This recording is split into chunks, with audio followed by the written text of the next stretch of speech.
بسم اللہ الرحمن الرحیم۔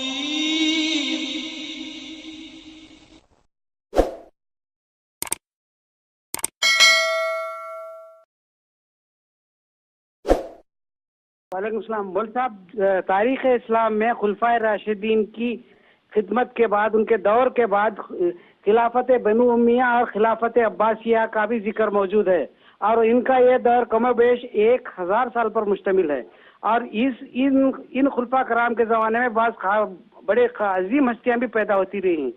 میری آپ سے مؤدبانہ درخواست یہ ہے کہ یہ جو خلافت بنو امیہ ہے یا خلافت عباسیہ ہے، کیا یہ خلافت علی منہاج نبوت کہلا سکتی ہے؟ جماعت احمدیہ کی تعلیم کیا کہتی ہے؟ جزاکم اللہ جناب، شکریہ محترم مولانا محمد حمید کوثر صاحب سے۔ بات یہ ہے کہ ہمارے آقا سیدنا محمد مصطفیٰ صلی اللہ علیہ وسلم نے اس کی وضاحت فرما دی تھی۔ آپ نے فرمایا ثم تکون خلافتن، کہ آپ کی نبوت کے بعد خلافت کا سلسلہ جاری رہے گا، اور آپ نے فرمایا 30 سنہ، یہ 30 سال تک خلافت راشدہ رہے گی۔ چنانچہ ہم دیکھتے ہیں حضرت ابو بکر رضی اللہ تعالیٰ عنہ، حضرت عمر رضی اللہ تعالیٰ عنہ، حضرت عثمان رضی اللہ عنہ، حضرت علی رضی اللہ عنہ، مجموعی طور پر یہ 3 سال ان کی خلافت تھی۔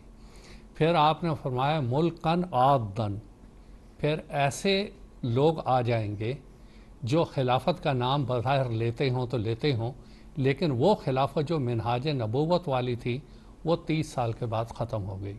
پھر حضور کی پیشگوئی کے مطابق وہ خلافت آئی، مثال کے طور پہ یہ بنو امیہ کا نام لے رہے ہیں، امیر معاویہ ہیں یا دوسرے، اس کے بعد یزید، اور اس کے بعد جو چلا یہ اپنے آپ کو خلیفہ نہیں کہتے تھے، یہ اپنے آپ کو امیر کہتے تھے۔ بعد میں پھر خلیفہ شروع ہوا، لیکن انہوں نے اپنے آپ کو خلیفہ نہیں کہا، کیونکہ یہ خود بھی سمجھ رہے تھے کہ خلافت علی منہاج نبوہ والی بات وہ ہمارے ساتھ نہیں ہے، اس لیے وہ خلافت علی منہاج نبوہ نہیں تھی۔ اس کے بعد ملکن جبریان، پھر ایسے تھے جو زبردستی تخت پہ قابض ہو جاتے تھے اور اپنے آپ کو خلیفہ کہلاتے تھے۔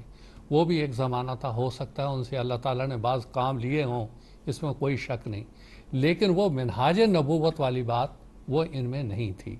لیکن جس طرح کی بھی تھی یہ خلافت، یہ آ کے 1914 میں جو ترکوں کے پاس آخری خلافت عثمانیہ کہلاتی تھی، وہ آ کے وہاں دم توڑ گئی بالکل، کیونکہ وہاں سے پھر اللہ تعالیٰ کا ایک دوسرا نظام شروع ہو گیا۔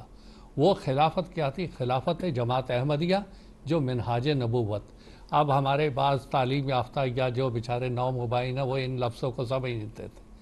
منہاج کہتے ہیں راستے کو، وہ ایک بھائی بھی پوچھے، منہاج کہتے ہیں راستے کو، جس راستے پہ نبوت چلی، یعنی سیدنا محمد صلی اللہ علیہ وسلم کی جو نبوت تھی، اسی راستے پہ آگے خلیفہ ابو بکر، حضرت عمر، حضرت عثمان، حضرت علی چلے۔ اس کو کہتے ہیں نبوت والا راستہ، جو حضور نے اصول قائم کیے تھے اسی اصولوں کو لے کے آگے چلنا۔ جب ہم یہاں کہتے ہیں خلافت علی منہاج نبوہ، یعنی سیدنا محمد صلی اللہ علیہ وسلم کی بعثت ثانیہ، جو حضرت مرزا غلام احمد صاحب اس زمانے میں آئے، جو احیاء اسلام کے لیے آئے، اور اللہ تعالیٰ نے آپ کو امتی نبی بنایا، آپ کے بعد بھی خلافت کا جو سلسلہ شروع ہوا وہ نبوت کے ہی راستے پہ تھا، اور یہ تتمہ تھا حضرت محمد مصطفیٰ صلی اللہ علیہ وسلم کی نبوت کا، وہاں کی نبوت، اور اس کے بعد خلافت، اور اس کے بعد محمد صلی اللہ علیہ وسلم کی ذلی نبوت، اور اس کے بعد خلافت، اور یہی خلافت قیامت تک جاری رہے۔